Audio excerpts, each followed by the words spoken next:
Hi, welcome to Code.io. This is day 8 of 100 days of code, and the question for today is called binary sorting. Okay, so let me just explain you what the question is. In this question, you are given a binary array and you are supposed to sort it. So it means that you just have zeros and ones in the array, and all zeros should be at the left of it, and all ones should be at the right of it, right? So there is something called count sort. Okay, so that is the approach that we are going to use for this problem, and it's quite simple. I'll just explain what count sort is, and we'll then try to program this. Okay, so what are we going to do is that we are just going to count the number of zeros and the number of ones present in this array, and we are going to reconstruct this array with that number. Okay, so this is going to be 0 or 1, and this is going to be the count value. Okay, so let me first count the number of zeros, right?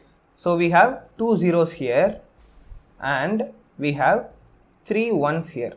Okay, so we know we have 2 zeros and 3 ones, and if we try to sort this array, we'll have 2 zeros at the beginning and 3 ones at last. Okay, so this basically is the concept. So we are just going to create an array. I mean, you not necessarily have to create a new array, you can just edit the old one, but for this example sake, I'm just going to say that I'm going to create an array. And okay, so we have 5 elements in this array, right? So initially we are going to have 2 zeros, so we have 2 zeros and we have 3 ones, and this will be the sorted array, right? Sorted binary array that is required as the output. So what we have done is that we are just counting the number of zeros and number of ones in the given array, and we are going to refill the same array with the number of zeros that we have counted at first and the number of ones at the last, or right after the zero count has been over. Okay, so I hope you got some idea. I'm not sure if I conveyed it properly. So we are just counting the number of zeros and number of ones, and for a binary array to be sorted, all zeros should be at the first and all ones will be at the last. So we are reconstructing this array with zeros at beginning, and how do you know how many zeros to put? That is why we did count the number of zeros earlier, right? So we are going to put that many zeros at the beginning of the array, and right after that we already have the number of 1 counts, right? And that many ones will be put in this array. Okay, so this is the logic. I hope you got some idea. Now we'll try to program this and you'll get a better idea of this.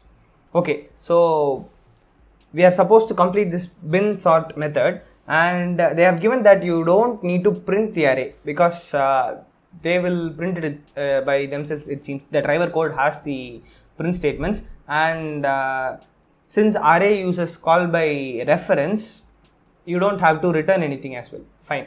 Okay, so now we are just going to create a couple of variables called zcount and initialize it to 0, and another one called ocount and initialize it to 0. So zcount is the count of number of zeros present in this array, and ocount is the count of number of ones present in this array, right?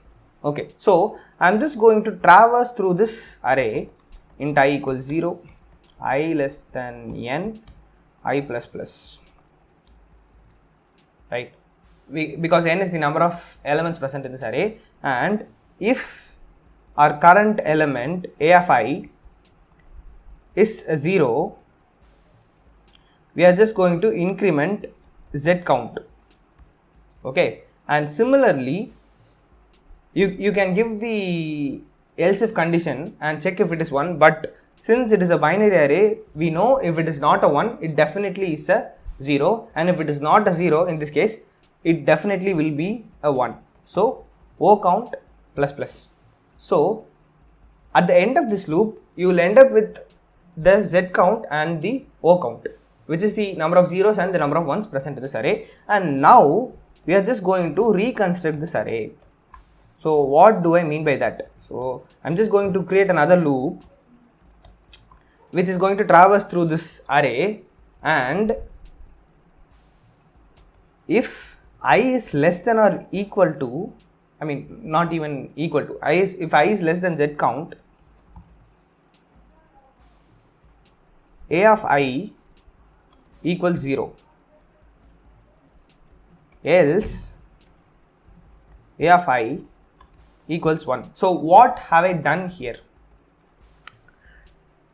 So I is the variable that is iterating through this array, right? And we know that z count is the number of zeros present in this array. So for the first z count number of entries in the array, so let us assume this example, right? We have 2 zeros and 3 ones. So for first 2 elements in the array, you are going to fill zeros in it, right? So if I is less than 2, that will give us the first 2 entries, right? If I is less than 2, you are going to say array of I equals 0, because z count is 2.